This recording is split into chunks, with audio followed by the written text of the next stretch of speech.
A wholehearted welcome to all of you for this third Impact webinar of the year 2021. This webinar will be Dr. Franziska Zúñiga of the University of Basel, who will present the results of an implantation science project, a nurse-led model in Swiss nursing homes, improving interprofessional care for better resident outcomes. I will introduce Dr. Zúñiga in more detail in a minute, but I just would like to start with, for those of you who are not familiar with IMPACT, which is a Swiss implantation science network, which was founded in 2019, to introduce the goals. My name is Sabina de Geest. You will see I have the wrong name in the window, but this was due to technical problems. My video was not working. And so I thank Juliana Barnik for having gotten the opportunity to take her personality for this session. So IMPACT is a network in Switzerland, and our goals are fourfold. On the one hand, we want to showcase implantation science projects in healthcare and also healthcare related sciences conducted by Swiss researchers and institutions, especially. Also, networking is an important goal of us, and networking not only for implantation scientists, but also stakeholders in Switzerland, providing training opportunities for implantation science.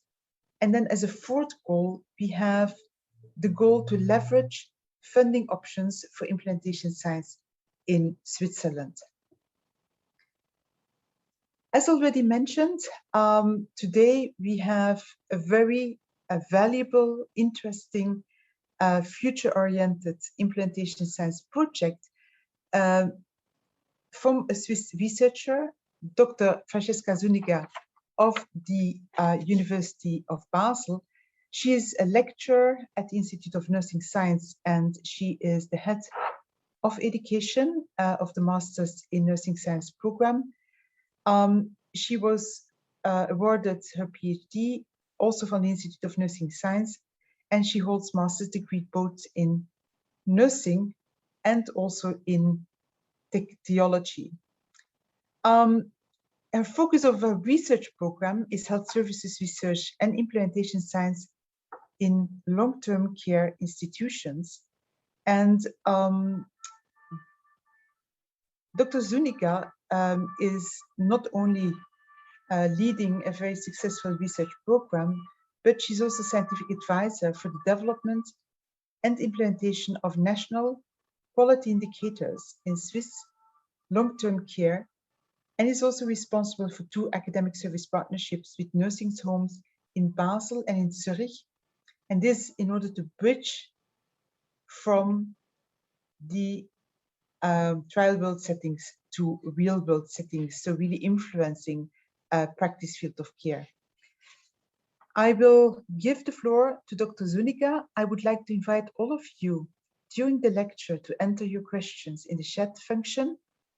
There will be 2 polls during the lecture, and after the lecture we will have a discussion round, and this discussion round will be based on your questions entered in the chat room, and we will certainly also, if there is still time, giving opportunities for further questions. So please do engage, do be part of the discussion, but first of all, Franziska, to you the floor. Thank you very much, Sabina, for this introduction. I will start sharing my screen. Long-term care is understaffed, underfunded, and drained of geriatric expertise that it needs to address the current and future challenges. And if we want to maintain residents' quality of life and quality of care, we do need new care models that are tailored to the long-term care context and are able to provide evidence-based solutions to the current problems we have. So today I would like to present insights from INTERCARE, a nurse-led model of care that we built for the Swiss context to strengthen geriatric expertise and reduce unplanned hospitalizations, and present to you some results we found in our data analysis. If we look at the current staff situation in nursing homes, and these are data from the SHORP study, the Swiss Nursing Home Human Resources Project, where we surveyed more than 4,000 staff in nursing homes and more 385 ward leaders in 118 nursing homes in the French and German part of Switzerland.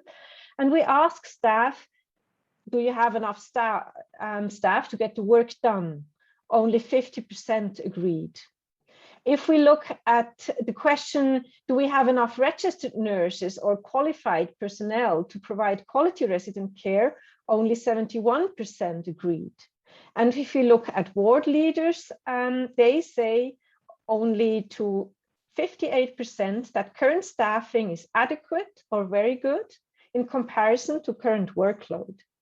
So we really do have an issue, not only having enough hands, but also having enough qualified personnel to care for residents in nursing homes. Looking at nursing homes themselves, so why do we need innovation in long-term care?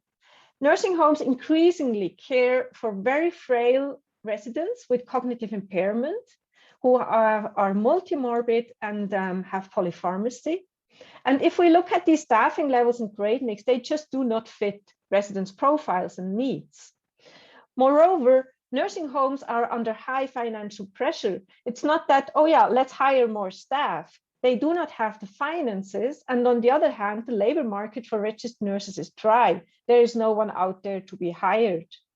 So what we have then is a lack of geriatric expertise in nursing homes that impacts coordination, collaboration with general practitioners, with hospitals, and it impacts quality of care and residents' quality of life. So we need innovative care models that help to improve the effectiveness of nursing home care while still offering high quality of care according to what residents need.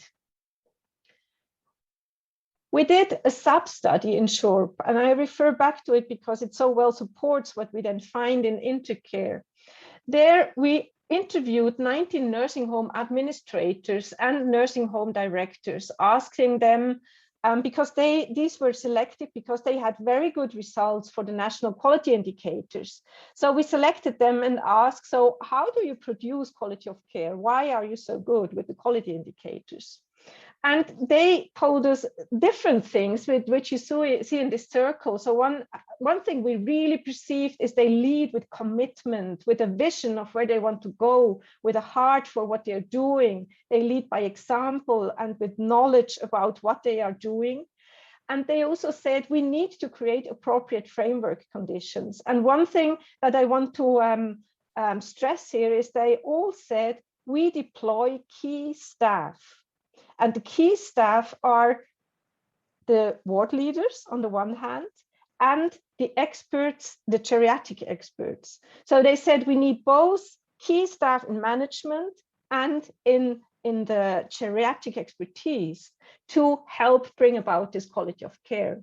They also said this is a continuous process and we need a common definition. We need to focus on successful cooperation and to check that progress regularly. And you will find these elements again in INTERCARE, what we introduced and what we worked on with the nursing home. So this key staff is really very important. The problem we wanted to address with INTERCARE, with the project, is avoidable transfers from nursing homes to hospitals. And if we look at that problem, we know that between 19 and 67% of hospitalizations from nursing homes are potentially avoidable. And the problem with that is hospitalizations are associated with functional decline of residents and other adverse outcomes such as infections, fall, delirium. This continuity of care is broken down, and especially for residents with dementia, it's an issue to be transferred to a place they don't know, and it might lead to further even cognitive decline. We also know that in Switzerland, 42% of all hospitalizations from nursing homes, when we looked at data from 2013, were potentially avoidable and could have saved at least 89 million Swiss francs of healthcare costs. So if we want to dig deeper into how do we improve that situation, how can we reduce unplanned or avoidable transfers? One key element is what is the strength of evidence for the intervention? And I will refer back to this heptagon, Basel heptagon of implementation science, which I'm sure was accompanying us throughout these impact lectures. So the strength of evidence for this intervention, we do have in the sense of we need a bundle of implementations. It's not just about there's one golden bullet that solves all the problem, but we need to tackle different things. One thing is to strengthen this geriatric expertise. It's supporting early detection of symptoms and decision-making. So the simple thing of a nurse aide, when she goes into the room, takes the way of the resident and realizes this resident gains weight, that she recognizes this might be a symptom of a heart disease and actually then tells it to the registered nurse so something is done. This early detection is important. It's important to strengthen the communication within care teams and the interprofessional team so that changes in conditions are communicated, are understood by the physicians so that they know how to act based on the information. We also know from the literature that applying advanced care planning is very helpful because it helps that residents and their relatives can say, that's what we want in case the situation gets worse. That's what we want to do. We do want to go to the hospital, or we do not want to go to the hospital. And what we also see in the literature, monitoring quality and performing root cause analysis helps to reduce avoidable transfers. So we need these new nurse-led care models that provide this comprehensive geriatric care for nursing home residents, and that's where INTERCARE kicks in, basically. INTERCARE is an implementation science project. So we had different phases in the project, and it's a detailed graph, but I will just show 2 points here. In a phase A, we did a contextual analysis, and I will tell a little bit more about that. But the important thing is we need to understand the context before we actually can implement something, because we need to understand what setting we are going into, what are barriers or facilitators that help us to implement that model. And then we went into the trial and we did an effectiveness implementation hybrid 2 design with 11 nursing homes and the stepped wedge design, where each nursing home or the nursing home entered into the intervention phase one after the other, respectively. At one time point, there were 5 together because they belonged to a group, but they entered into the intervention within 6 months. So we always had a baseline period entering into the intervention, and then all the nursing homes were in the intervention up to 18 months. And then we looked at the outcomes, client outcomes, unplanned hospitalizations and quality indicators. We looked at economic outcomes like costs, and we looked at the implementation outcomes. And I will focus today on the first 2, on the client outcomes and economic outcomes, to show you a little bit what we found out there. The whole implementation science project was driven also by theory, in the sense we used the CIPHER framework to help us guide in the contextual analysis, and we used the PEPA framework that helps to implement new roles, especially APN roles. And although we did not implement APN roles, it helped us to think about how to implement the role of the INTERCARE nurse. So going back to the Basel heptagon, we used contextual analysis, we used patient and public involvement, we used implementation science theories and frameworks and models to drive, to build the implementation strategies that we then used in INTERCARE. And if you look at this contextual analysis in the next step, we had 4 elements that helped us. The literature review that I already showed, so what is really the evidence for what we want to do, and then we went into case studies. Case studies we did in 14 nursing homes in the German, French, and Italian part of Switzerland, looking at nursing homes that already had nurse experts working there, and talking to them, to the leaders, and also to the physicians to ask, so how does it work? What are barriers, facilitators for this model to work? And what we heard from them is, on the one hand, that the competencies and expected outcomes were always tailored to the local needs. So there are as many models as there are nursing homes, basically, in what the nurse expert in the end really does. What we also saw is that these nurse experts need both clinical and social expertise. Very important. It's not enough that they know a lot about geriatrics, but they really need this expertise to coach, to teach, to have interprofessional, to strengthen this interprofessional collaboration, but also to reach teams with the knowledge they have.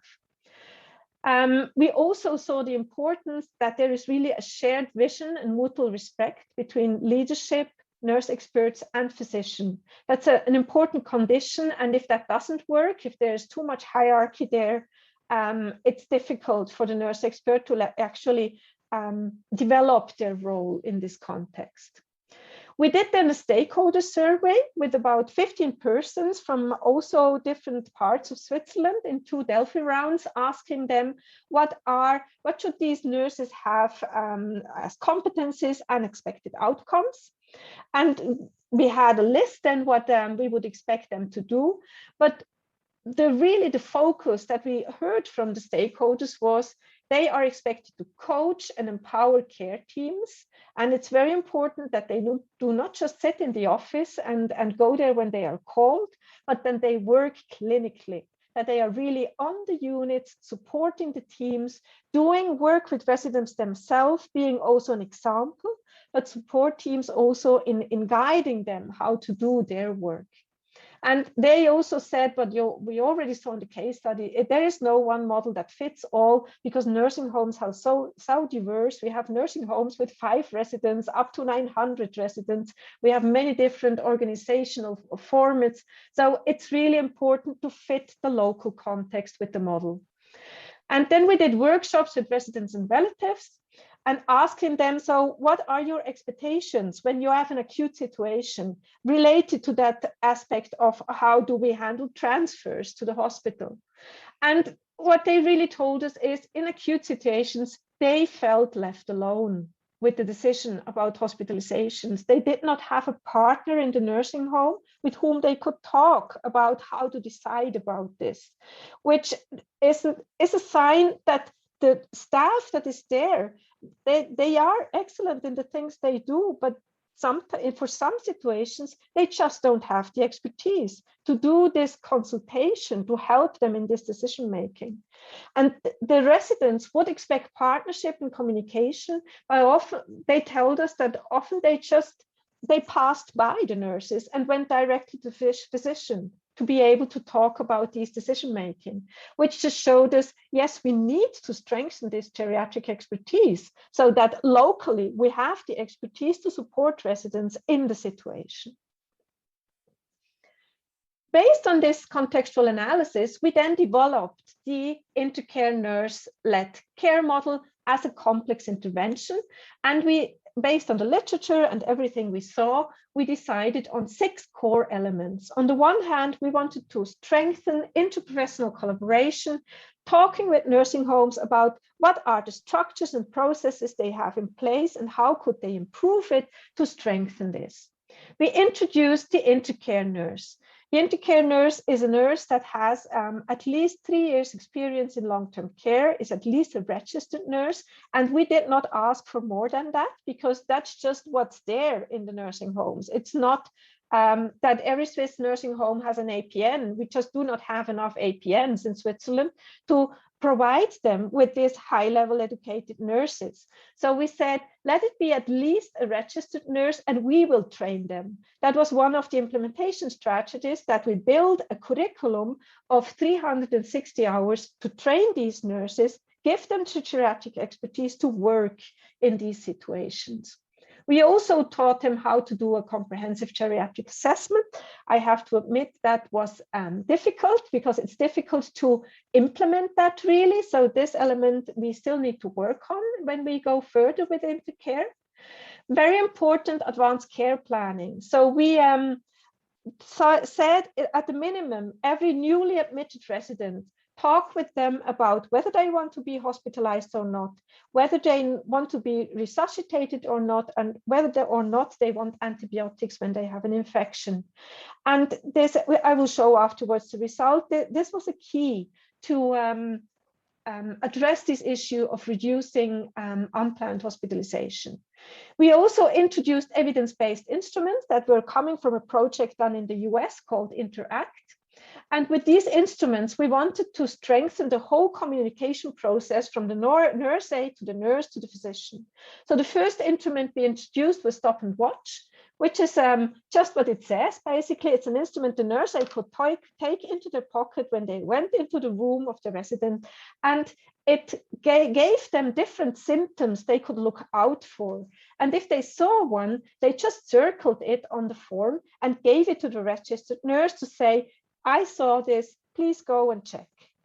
And it was interesting because the one thing they circled most, so we have, the resident has pain, they eat less, they drink less, there's a change in weight. But what they actually said across most often was, the resident today is different than usually. It's this gut feeling about something is not as it should be.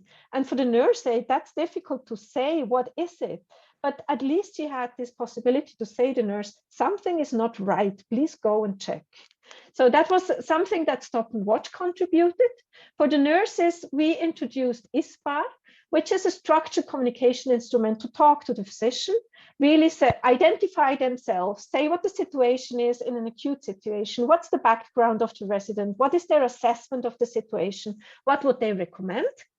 And with that, we hoped to strengthen the information flow to the physician so that he or she could take a good decision for the resident how to continue. And the last element that we introduced is database quality improvement, where we basically looked at the nursing home, how can they monitor what's going on quality-wise in the nursing home, how do they work with data to decide how to improve or do quality improvement. What was very clear is, and a necessary condition on everything we saw up to then, we need an engaged and visionary leadership that this really works. Then let's look at the outcomes. So how did that intervention help with the effectiveness outcomes and the implementation outcomes of the costs? If we look at, first I present some things about the nursing homes and what kind of nursing homes did we have. So we have 11 nursing homes, 8 of them were in the urban area, 9 were privately funded. They had a median of 120 beds, of which 88 participated in INTERCARE. If we look at physician models, it was very mixed. So we had 3 with more a nursing home physician model, where the physician on site was responsible for more than 80% of the resident. We had 4 nursing homes that were mostly working with general practitioners, with GPs, for up to more than 80% of the residents. And we had 1 nursing home working with 40 GPs at the same time. And we have 4 with more mixed models. The median was 1 INTERCARE nurse per nursing home, but we had 1 nursing home with 4 of them. And the 1 INTERCARE nurse had the bed responsibility of about 95 beds. If we now look at the characteristics of the residents that participated, so we had overall 942 residents we could include, and 225 of them had at least 1 transfer to the emergency department or the hospital. They had a median age of 85, 70% were female. The length of stay up to that they entered the study was 2.8 years that they were in the nursing home. And if we look at activities of daily living, so the most of them were moderately impaired. And what we see is a difference with cognitive impairment in the sense of overall 16% were severe to very severely impaired, but there was a big difference considering whether they were transferred or not. And residents that were less cognitively impaired were more often transferred than the other ones. If we look at the characteristics of the transfers, so overall we had 367 transfers. We had several residents who had multiple transfers to the nursing homes. They had a median length of stay of 4 days in the hospital. And most of them were discharged back to the nursing home, especially, of course, if it was a planned transfer and not an unplanned transfer. And the reasons for hospital transfer, and this is just a selection, it does not add up to 100%, but most often unplanned transfers were due to injuries, basically falls, 40% of them. Then we have gastrointestinal disorders, cardiovascular disorders, infections. So an infection could have been, this is a combination, it could have been a respiratory disorder with infection or gastrointestinal infection. So this is combined with others. And if these are the unplanned, and if we look at the plans, so most of them were actually for reason like others or dermatology and some for cardiovascular disorders. So it's very different group of transfers for the planned ones. So what we saw in INTERCARE is that actually we do have a clinical effectiveness in reducing unplanned hospitalizations. So what we here see is each nursing home had 3 months of baseline period, and then 1 month of get in and the rest follow up. So here the step wedge design was basically, this is no longer considered. So months were taken together in the sense of, for each nursing home, here we have first the 3 months of baseline and then the follow-up. And what we see is the predicted trajectory during baseline. So this is the predicted trajectory from baseline to the start of the intervention. And this here is the line, the predicted trajectory from start of intervention to the end of the intervention. And what we see is a significant break in that. So what we did is basically break this trajectory and flatten it so that there were less unplanned hospitalizations after we started with the intervention. What we also see is an increase in the percentage of residents with clarification of the 3 ACP dimensions I mentioned. So we asked 4 times, every 3 months, we asked them to fill in a protocol where they said, did they ask residents about whether they want to be resuscitated, whether they want to be hospitalized, or whether they want antibiotics?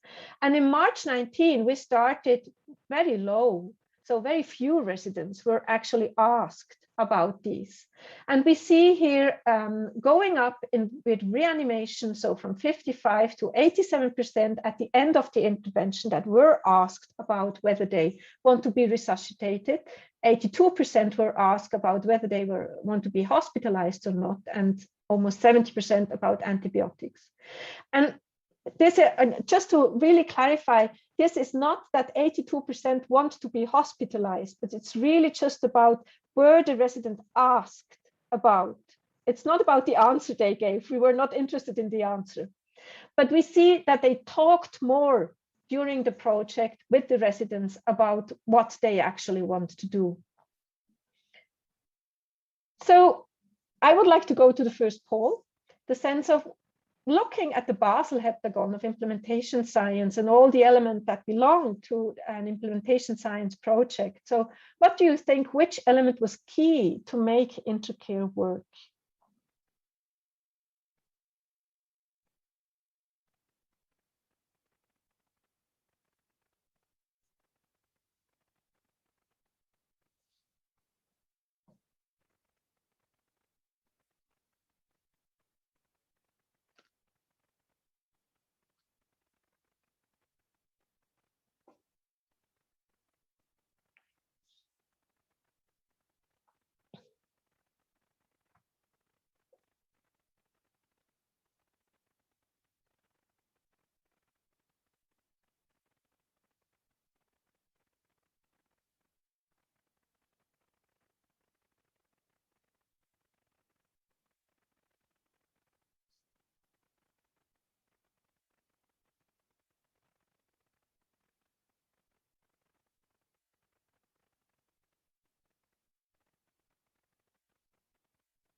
Thank you very much for the answer. I think we can end the poll here. And we see basically clear winner with contextual analysis, and I wholeheartedly agree. Although we could discuss about this, so what is it? But it's also, I see, yeah, transdisciplinary approach and implementation strategies are equal and closely followed by patient and public involvement. Thank you so much for these answers. I also think that the contextual analysis was very important to be able to go into the field and actually do the intervention. I would like to go next to the cost. And here we looked at, I will just report on one thing, namely the cost of the implementation strategies. And this we did based on a paper by CDAF, time-driven activity-based costing, that we looked at. And I will just quickly explain what this is about, because it's a step-by-step procedure to calculate cost of implementation strategies. And what we first did is name each implementation strategy we applied and list associated actions, actors, and temporality. I just mentioned one right now, which is until now, which was the curriculum we built for the INTERCARE nurse. I will show afterwards more strategies we applied. Then determine the frequency and average duration of each implementation action by actors and actors' total time spent on each action. That's what we did then. Determine the price per hour of each actor. That was a little bit a challenge because some nursing homes were reluctant to actually give us, so how much does an hour cost that per person they have, and determine the non-personal and fixed resources and their associated expenses. So when we did that, and then we calculate the total cost. And this table shows what we found. So what we did as implementation strategies was we had meetings pre-implementation and during implementation. So before the implementation, we met with all nursing homes to explain them the whole implementation. We helped them to prepare the study. We looked at them with barriers and facilitators so that they could then look in their own nursing homes. What do we have? How could we address these? How do they build up to prepare for the intervention? And during the study period, we met 2 monthly with the leadership and the INTERCARE nurse. We went to the nursing homes, discussed with them, where are you at? How is it going? What are the problems? How could we tackle these problems? The INTERCARE nurses had 2 hours per month per person, a phone call with our project coordinator, who herself is an APN and worked also for several years as a nursing home director. So she had this combination of expertise, both in the area of geriatrics and in management. So she could help these INTERCARE nurses a lot to find into the role, but also discuss cases with residents, how to handle it, discuss cases with teams. How do I get into a team if they reject my service, basically? So there were a lot of conversations about that. Training and administration. So this training of 390 hours, the nursing home themselves had internal trainings, for example, to introduce ISBAR stop and watch.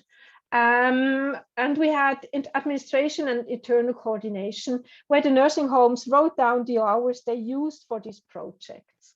So, and then the non-personal costs were travel costs in the sense of when they came to the meetings to Basel to discuss, and they had material costs. These were maybe computer or stethoscope or some office material they needed.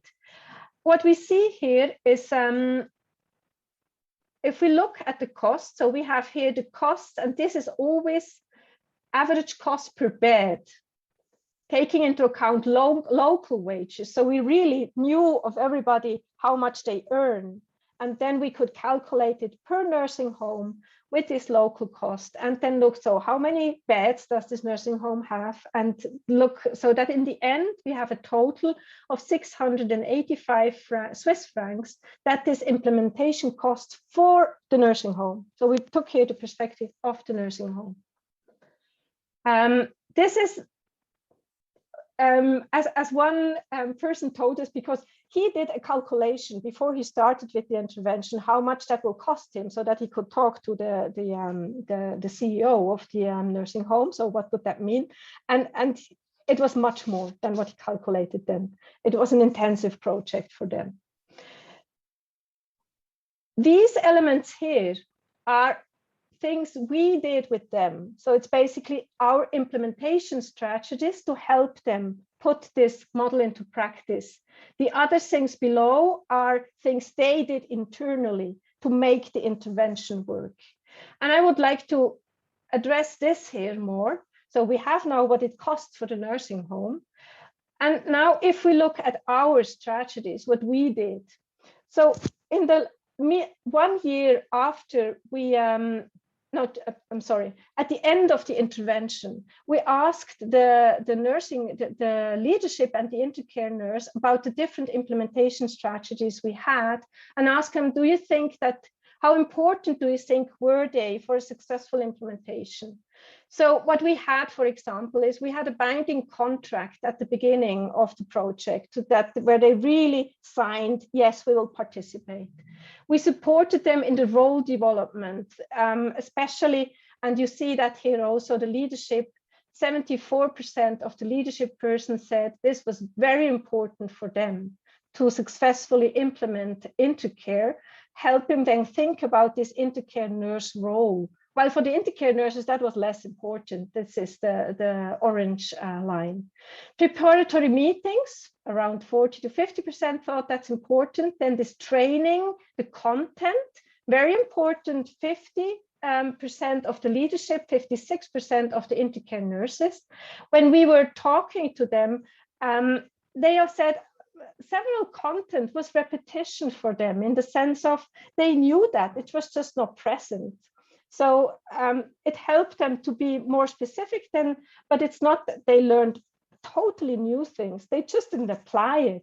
So, and that has to do with, and I go here to ongoing coaching and phone calls, where we actually help them to apply the contents.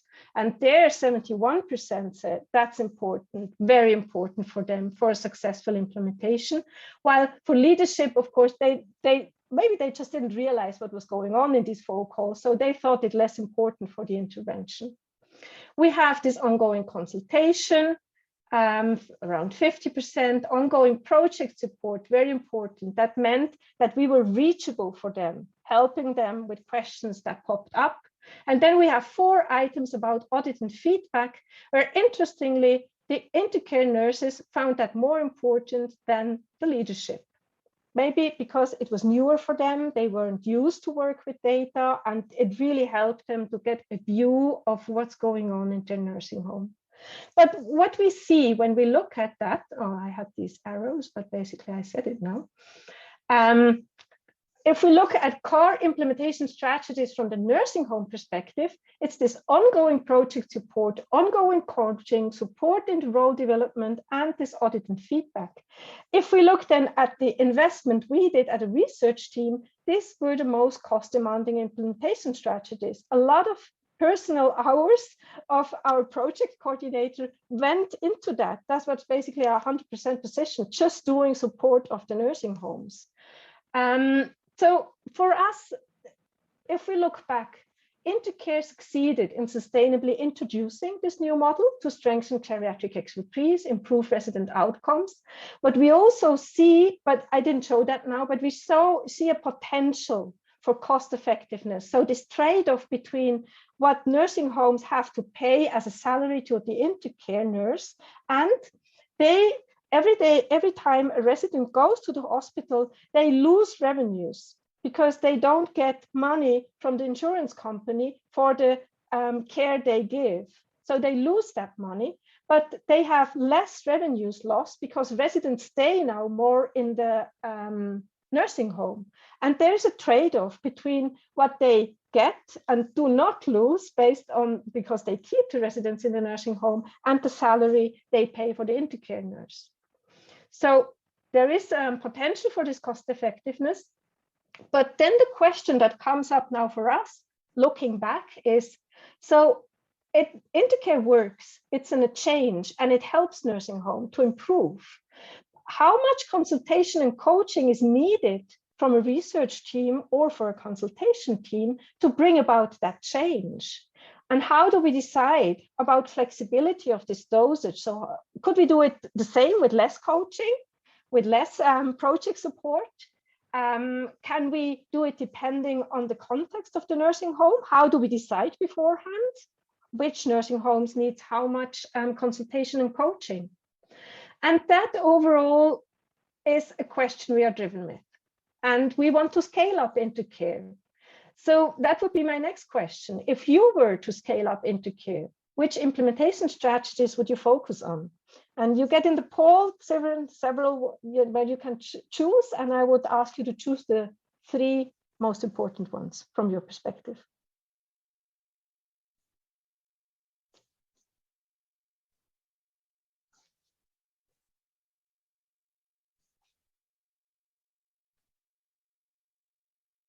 That's not yet the right poll.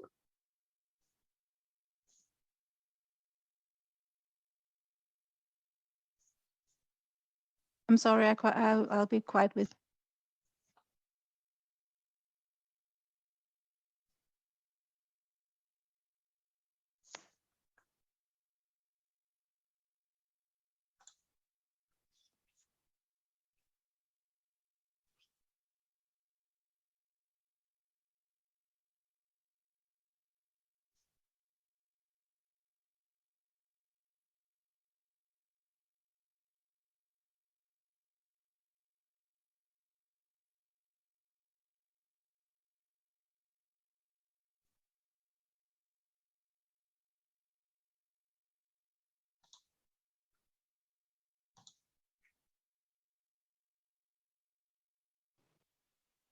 We would need a second poll, and what we see now is the first poll. Yes, that's correct. I have a, yes, that's the wrong poll. I agree. I will shortly be with you.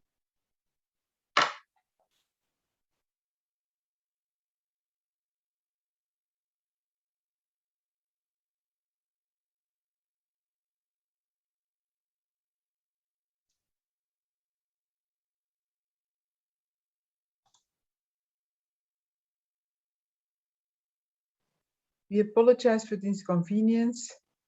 I hope to be able to resolve this technical issue as soon as possible. Franziska, apologies.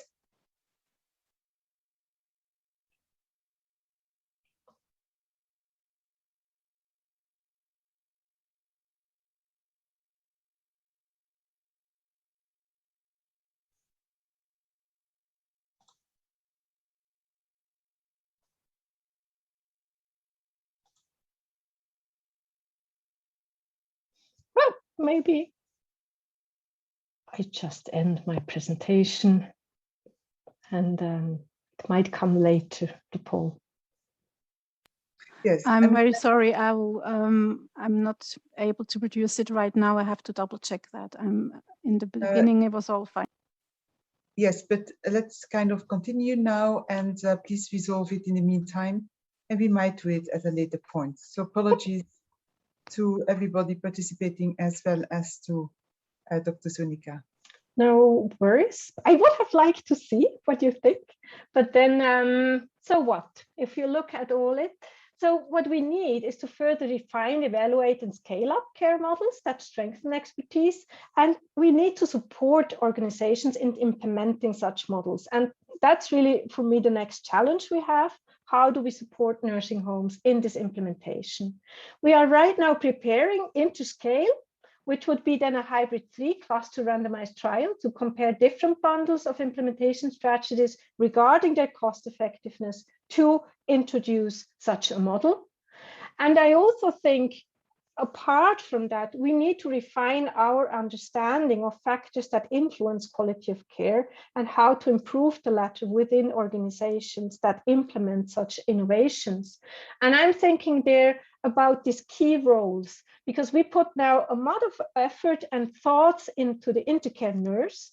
And I think in the next step, we need to think more about ward leaders and about how they collaborate together, because there happens many important things, as we saw when we listened to the questions the INTERCARE nurses had.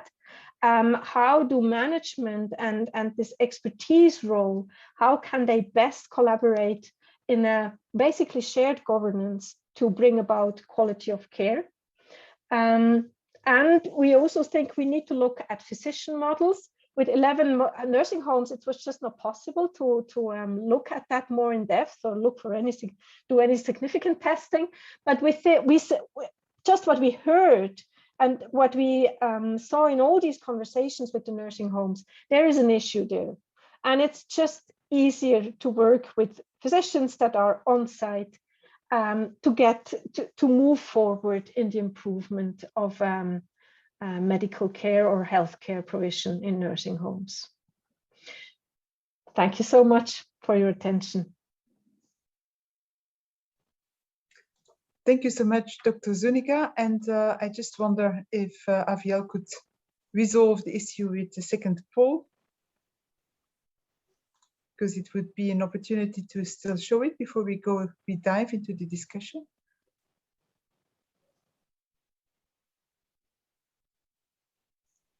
Seems not to be the case, then I would suggest that we start with the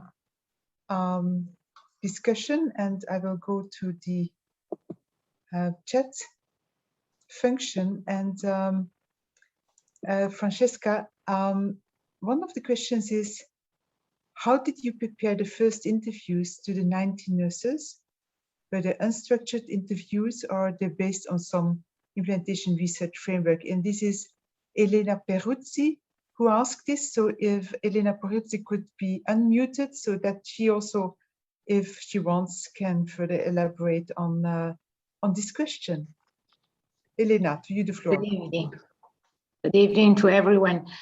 Could you just introduce yourself, say where you're coming from? Sorry, it was wonderful.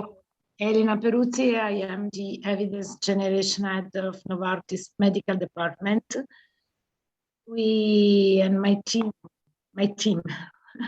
really, is studying a lot about implementation science. From my side, I have some doubt because I really understood, I hope, the context analysis.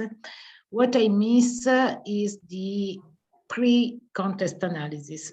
So I based my work on real-world evidence that I have, literature, and if I understood correctly, on some small, in terms of number, small interview, very deep to understand how I can go. Is it correct till now? If yes, how I can manage this kind of interview? Is unstructured interview just to listen inside, or is already something structured in the framework? I don't know if I explain myself. Mm-hmm. Mm-hmm. Thank you. Thank you very much for this question. We did a semi-structured interview. So we did think before about the themes we would like to address with these nurse experts and also with the physicians and the leadership. And this was based on the literature. What saw we in the literature? What might be barriers and facilitators to take up this role? And then we ask about these barriers and facilitators for role development, for role implementation, for collaboration, acceptance. These were themes we saw in the literature. We also saw this issue about competencies. What kind of competencies do they have? How do they develop them? So we let them talk about this. And we also wanted to know what they think is an outcome of their role, to get more clarity on how they think about their role. But it was based on literature. And then we developed the first draft, and then we talked in the research group, but also with our stakeholders about, do these questions make sense if we want to find out how this model works? You are muted. Yes, could Elena Peruzzi please be unmuted again? So it's a kind of unstructured interview, the first interview that I made. So just to listen and take inside. Then Yes. I passed to use the framework like CFI or something, CEIP, I forgot, for the big number of my enrolled participants in the study. Is it correct? It was the case that there we were more open in the contextual analysis. And then during the INTERCARE intervention, we also did interviews with the INTERCARE nurses. And there we were more guided by the CIPHER framework to ask explicitly about the elements there that where we want to expect it. So is there a barrier facilitator? What do we hear about that? That was one framework we used. In the second round of interviews, we then went, it was about implementation outcomes, how they perceived, how they could maintain fidelity to the model, how was the acceptance of the model, feasibility. So we asked about these things. So it was more, we had 3 interviews and they were more thematic then. Thank you so much.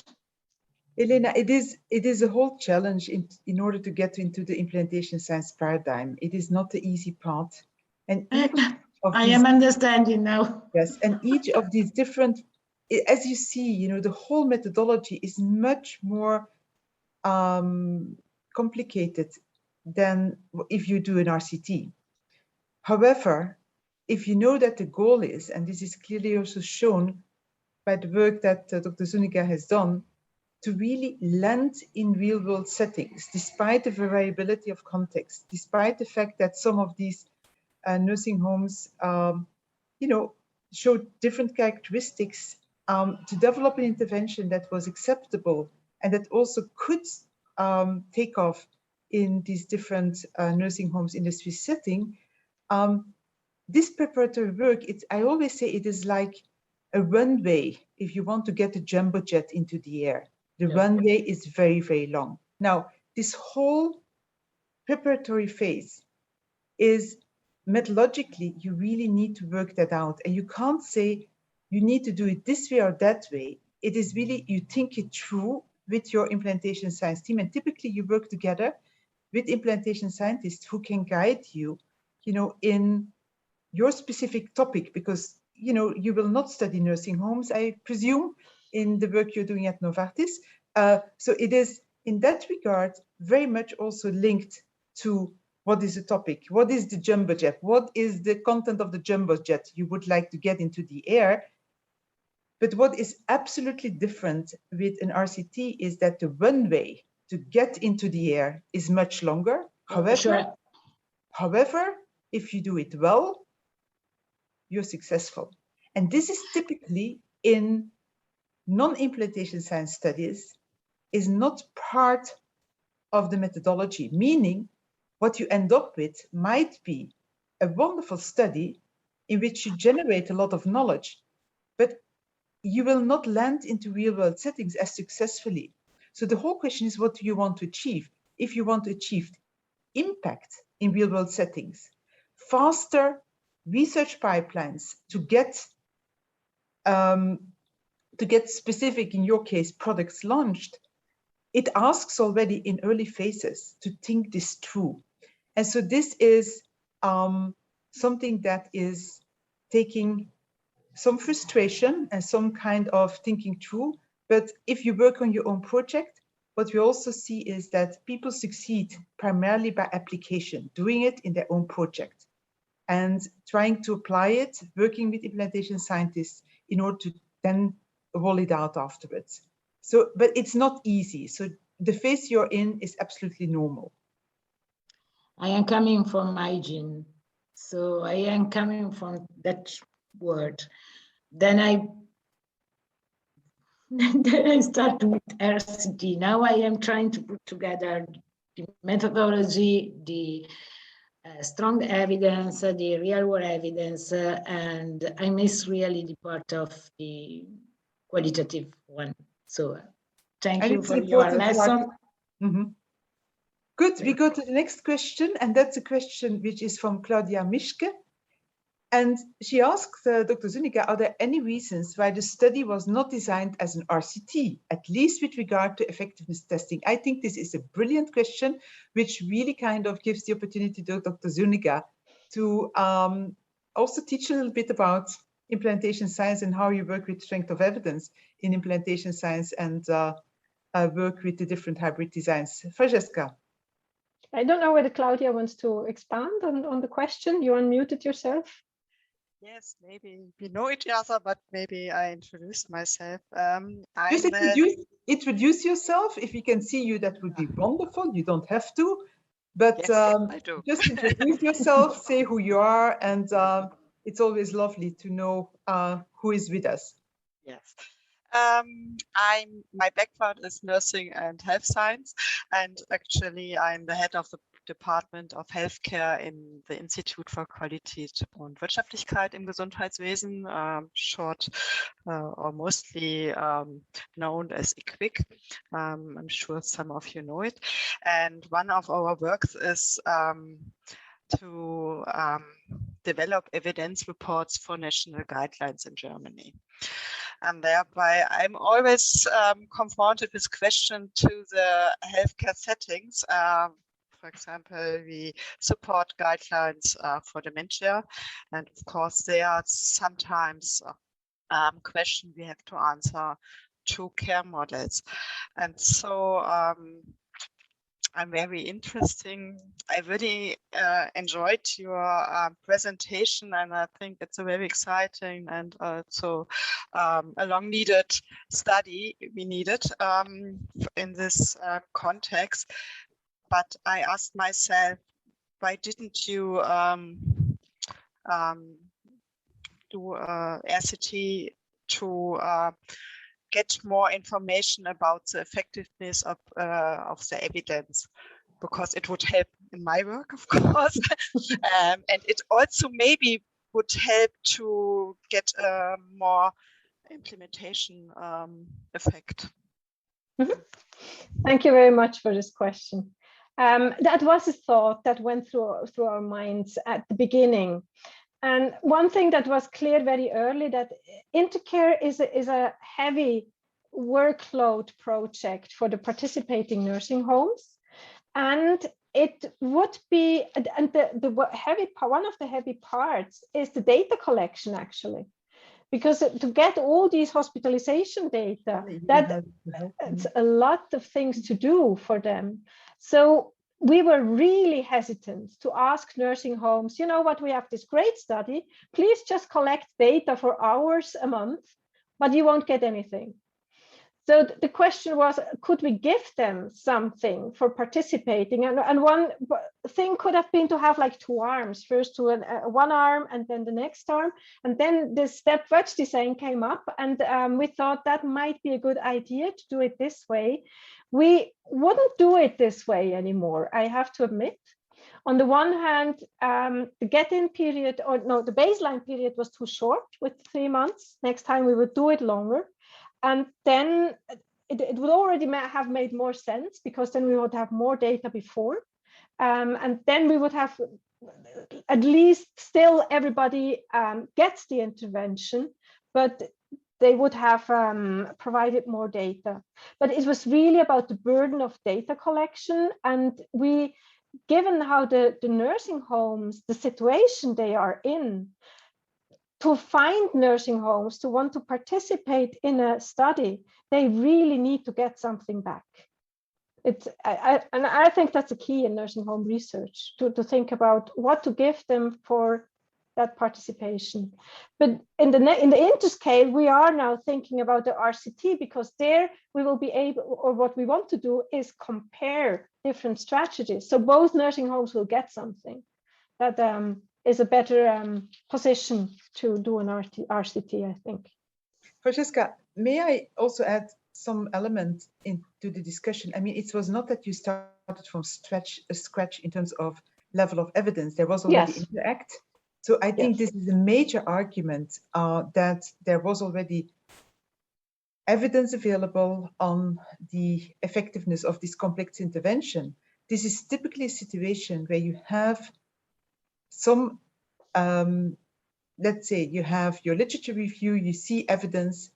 However, the whole question is the intervention as being studied in INTERACT was not just translatable to Switzerland. I think you have to expand on that one because it's a matter of strength of evidence and then the combination with context. Absolutely. That would have been the other point that went through my mind. We did have the evidence. It was US evidence. That's always a challenge because it's a very different setting from the Swiss setting or for the German setting. But still, they did it successfully in some interventions. They didn't do it in others. They were less successful. And we actually went there and visited one very successful project to ask, so what are the key elements that it worked with you? And that helped us to then adapt the intervention to our context. And I think, as Professor De Geer said, that's like the key in seeing, okay, basically it works, but to transfer it to our context, we need to see which elements do we adapt how to bring it then into our context. And that's why the contextual analysis was so important. Also, we knew which elements we wanted to stress based on the literature review and bring into our context. But there's one element, comprehensive geriatric assessment, that just wasn't a good idea. Thank you. So I'm looking into the chat further. I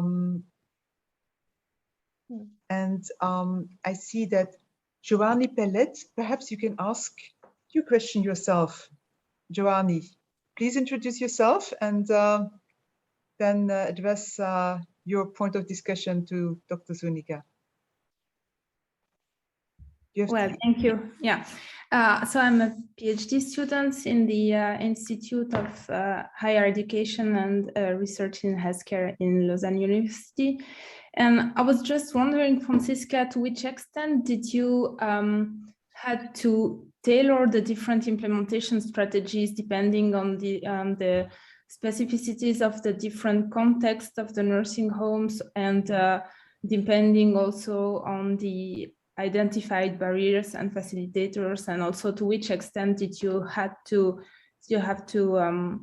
maybe during the course of the study to adapt or to add some new strategies or not, maybe? Yeah, thank you very much, Ronnie, for the question. If you don't mind, I will go first to the intervention because there it was very important to tailor. And each intervention had the core element where we said, you cannot adapt that. We need something to do to compare, where we actually, everybody does the same. And there were some peripheral elements. So for example, the intercare nurse, we said, she needs to work at least 80% for a bit of responsibility for, I hope I don't mix it up, 60% for 80 beds, I think we said. But we said, you can adapt this. You can have 2 intercare nurses for those 80 beds, but in total, they must work 60%. So there were some adaptations possible in the intervention. And there we gave time until the last nursing home entered into an intervention. Until then, we adapted. And then we locked the intervention and said, that's how it is now. This is the fixed or the core component. These are the adaptable elements of this intervention. With the implementation strategies, it was there we were more free to adapt during the intervention. So for example, the nursing home, I mean, the preparatory meetings, that was the same for everybody. We didn't change that. And the hours of phone calls remained the same, but it might be that an intercare nurse said, let us have 2 hours now, but then we just call in 4 weeks again and not in 2 weeks. So that was adaptable. It was just a total hour that we said that's a maximum. For the meetings with the nursing home, we had this one group of 5 nursing home with the structure above and then the 5 sites that participated. And there we adapted the meeting to their infrastructure, basically. So we said, let's have 1 month we meet, let's meet everybody together. to have that they can discuss also among them about what's going on with the intervention. And then the other months we went to each site to discuss individual problems.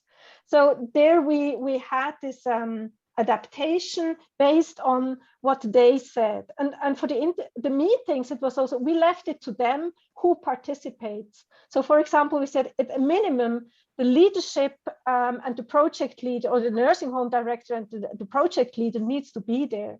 So we had one nursing home who said, we want all our ward leaders to be at that meetings. And so we were there always with like almost 20 people talking about how the intervention goes. And actually this was very good. And they taught me in the next project, we need to integrate these ward leaders better.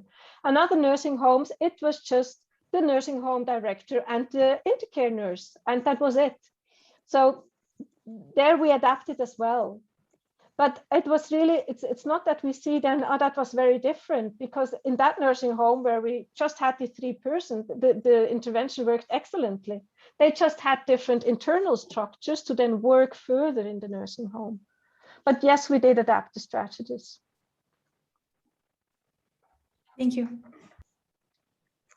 Thank you.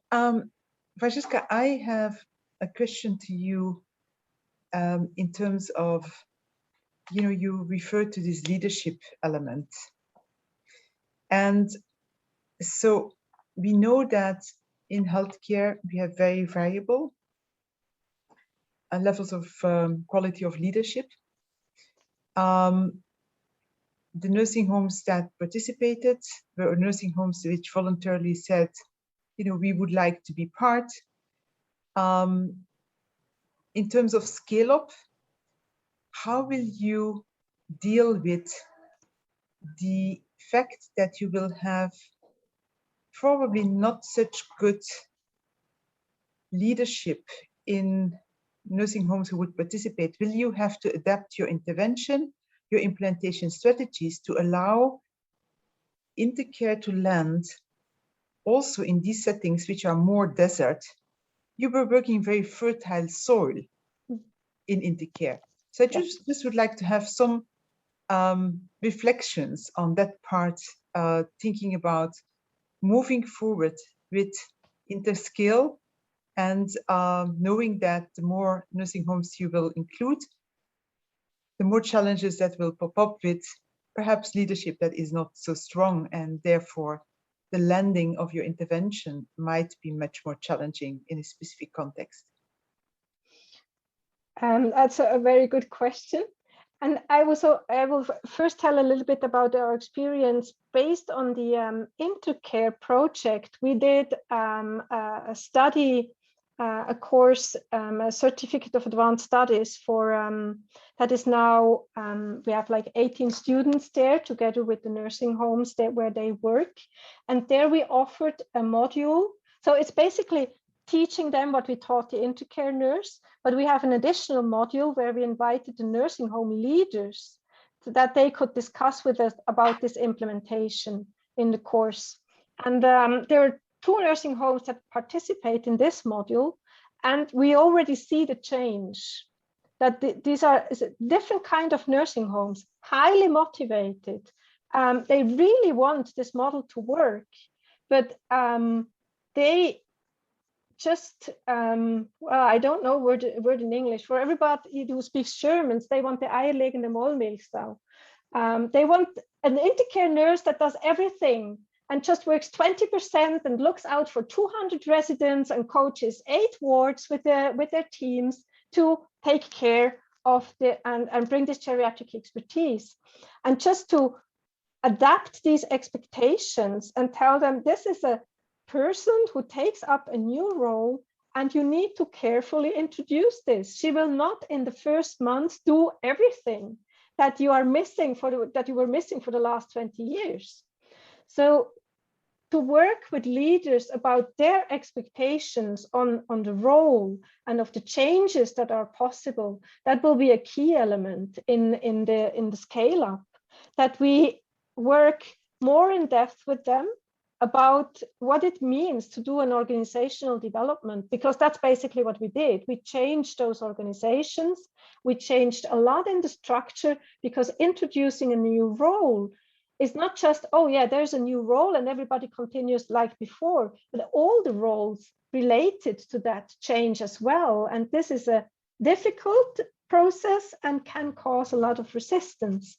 So I think we need to integrate these barriers at leadership level and basically take them on a journey together to learn about the project role, the elements, and move forward in a pace that is compatible with their context again. And so going further on this one, are there contexts where you can't implement? Absolutely. I also think so. So, and that is also what makes it, if we talk about RCTs and random selection of nursing home, that's impossible. But because you need nursing homes with at least a little bit stable leadership. But the experience we saw already in the case studies, in the contextual analysis, and we see that in other studies as well, leadership in nursing home is very volatile. So in the short study I mentioned, I mean, we did this survey in 118 nursing homes. After the survey ended, 4 months after, we sent them reports about their results. And I think about 20% the email came back, the leader no longer works there. So if we have such a volatile leadership, it's not possible to implement INTERCARE. The other, what we saw in the contextual analysis is that as soon as the leader leaves who had that vision for such a role, the role just vanishes. It's no longer possible for that person to work there because the vision is lacking for what such a role would actually bring to the nursing home. So the stability is very important, and then you need a leader who has a vision for it. If there's no vision, there is no INTERCARE. So I have a question for the audience, and more specifically, some of you are doing implementation science projects. Some of you are planning to do implementation science projects. What is your experience with variability in context in view of the leadership or other contextual factors which you have identified that are real challenges to move forward to be successful in your implementation science project? Is there anybody, it can be whatever type of intervention you try to implement. It can be specific elements at all levels of the system. Would anybody be willing to share their experiences?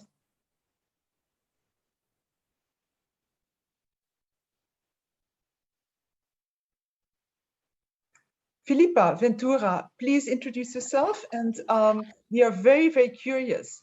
Oh, wonderful. We have the youngest participant. Yeah, it's my assistant, my implementation assistant. Welcome, welcome. Thank you. That's why I had the camera off. So thank you, Franziska. It's a pleasure to be here, and thank you for the presentation. It's enlightening, and for each time I hear you and yeah, coming backwards, some pieces fit together. And coming to your question, Sabine, I think I am just trying. So I have a PhD in healthcare sciences, and the domain of action, so to say, is cancer nursing. And I'm in Portugal. I work at the Health Sciences Research Unit in Coimbra as an investigator, a junior researcher exclusively. So what I am trying to do is to, quite a simple thing in terms of implementation. I think nowadays it has to do with telehealth. And we are just trying to implement the routines and procedures at the policy level, and then down to each context, specifically the outpatient setting. And for me, the hardest thing, I have the leadership with me. We have come to that far that it has this model of cares, these nowadays care models, they have to have embedded e-health in order to work and to support self-management and so on, especially in terms of cancer and long-term diseases. So that's not the problem. The problem that I find more difficult is because I'm seen as a stranger to the context. I'm not part of the team. And that's really, to prove that you're worth and that you're credible and that you are with them, that you want to be part of the team. That's my biggest challenge right now. So put you to your limits and to your horizons to know that you're there for them. But so how can I, be part of the culture, so to say?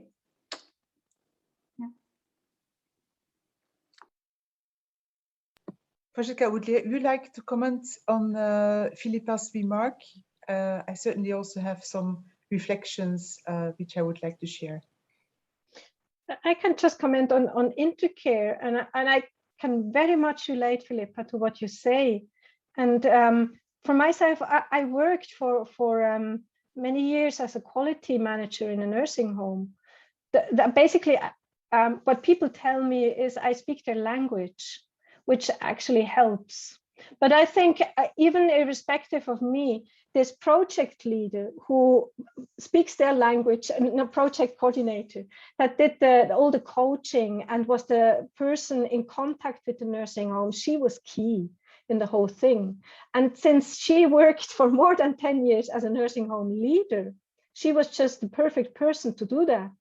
And I think I really think that was a key element of INTERCARE, although it's something you cannot measure, but that you have a team that understands what's going on, what their sorrow is, where, what are the things we cannot ask for, because it doesn't make any sense in that context. Even it will be a nice idea and it's in the literature, but it's just not useful for them.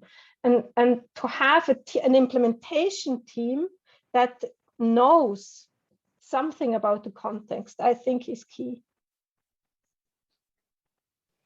Thank you, Franziska. And I would just like to add to that, we had recently an internal discussion on methodology of contextual analysis and how to move it forward. And in these discussions, there was one thing that became very clear, that is those projects, like for instance, Inspire, or another project we are doing, which is in stem cell transplantation, SMILE, where we have of the team, of the implantation science team, somebody who is working in the context and who is known there. It's one of the major implantation strategies you can imagine. If you do not have that, because as in a lot of cases, it is just not possible, or it is, you as researchers coming in, you can't underestimate the importance of starting to understand the practice patterns, culture, and also to make sure that there is sufficient time to create this team, which consists of researchers and clinicians, and where clinicians have as much say than the researchers, because otherwise it doesn't function. It is about equal voice, true involvement. What we also said was that contextual analysis takes longer if you are not part of the context. And so we said that possibly the contextual analysis approach that is needed is one where you add the perspectives more of social sciences. And I would like to give the word now to Juliane Mielke in order to kind of elaborate on that, because she's really an expert in this field. Juliane, could you, I put you on the spot, but I think you're perfectly capable in order to kind of comment that, because what Philippa pointed to is something very essential. We have also in another project we are doing, we have exactly the same challenge. And it is something which you always can't circumvent, that there is somebody of the internal world where you will do your research, where you will do your implantation, that will be part from the team in the beginning. Juliane. Yeah, good evening. So what we discussed in our approach was exactly what Pina said, that if there are someone already in the setting who already knows which might be important factors to look at and what could influence your implementation, it's a little bit easier. And it's not only the context that influences the implementation, but also the stakeholders in the context that shape the context. So that's the part we would like to understand by including the social science perspective, to understand how the stakeholders react to the context and also change it. So what are so if you are new in a setting, you need to understand what are the underlying beliefs and values that drive the actions of the stakeholders, and therefore it's important to get deeper into the context, that you can really choose then your contextually adapted implementation strategies and inform further steps of your study. So your runway to get your jumbo jet into the air will even be longer. And that's of course something which is challenging because this is typically not being paid for by funding agencies. So this is at the moment the crux a little bit of implementation science, that you have to do all this preparatory work, and that typically the only thing that is really being funded is your evaluation. And so this is from effectiveness, evaluation of effectiveness. Implementation strategies are typically not being funded. It's quite costly. So we have to strive also, and this is also part of the goals of IMPACT, our Swiss Implementation Science Network, is to also work together with funding agencies to make sure that they understand what implementation science is, the value as part of making research even more relevant for society, because it can land into the real-world settings where populations and patients can benefit. But in order to do this type of work, the different phases need to be funded, and this is sometimes really challenging. So I would like to thank very much Franziska Zúñiga for her lecture, and I would just like to end with an outlook on the future planning of IMPACT webinars, and also the conference, a second conference we will have in 2022. And so, first of all, I would like to inform you that unfortunately, Dr. Boas's webinar, which was planned in December, will be postponed to early 2022, because Dr. Boas has some health problems. She's very enthusiastic to do her webinar.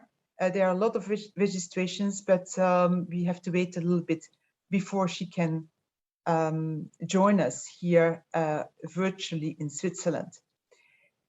For the webinars 2022, we had a discussion in the IMPACT board, and there are four board topics which are currently being put forward. So to give you some sense of what is coming is, first of all, talking about sustainability, so strengthening health policy through implementation science, that's Annette Boas. Then we will have sustainability issues in implementation science, which is still something different than implementation. So you have to be successful in implementation, but then you have to sustain an intervention. So that will be the topic. And then also we will have, we have a big push from the environmental health sciences out of ETH Zurich and EPFL to be part of IMPACT. And so environmental health sciences will also bring a topic, as well as pharmaceutical sciences. We will communicate this in the coming months, and you will certainly also receive an invitation for these webinars. Then we have our second IMPACT conference, moving towards IMPACT implementation science in Switzerland. This will be held from February 9th to February 11th. On the 9th, we will have virtually a pre-conference for novice implantation science scientists, and then we have the main conference over 2 days, the first day being hybrid and the second day being virtual. What is new, as already mentioned, this pre-conference for implantation science novices so that they can get into the field. Secondly, we will address system science and how system science can strengthen implantation science. We will have environmental health sciences being showcased, and also we will have a session where you can submit your own implantation science project, and then we will select among all these projects a number of projects which will get expert advice from the implantation science experts of the different universities that are part of IMPACT. Also, there will be, and you will find this information on our website, many other cutting-edge lectures and discussions. So this conference, which should really give you an opportunity to be enthused, be introduced, and also to engage in implantation science in Switzerland. So we truly hope to welcome you either in person or otherwise online in February at our IMPACT conference. For the webinar of today, I just would like to mention that those of you who have participated will be able to access this recording later on our IMPACT web page. There are a number of participants who registered who couldn't be part at this time point, but they also will be able to access it afterwards. I only can thank all of you to be part today. It's wonderful to see this exchange. A special thanks again to Dr. Zúñiga. And so we will be soon online with more information on the webinars, and all the information is already available on the webpage concerning our IMPACT conference. Also, there is a link where you can also enter your project should you be interested to get this expert advice. And we really look forward to communicate further with you. Look at our webpage, look at Twitter, look at LinkedIn. All the information is available, and let's move forward all together in order to make implantation science stronger in Switzerland with all our partners, because having impact, that should be the goal of every research program. Thank you so much and have a wonderful time.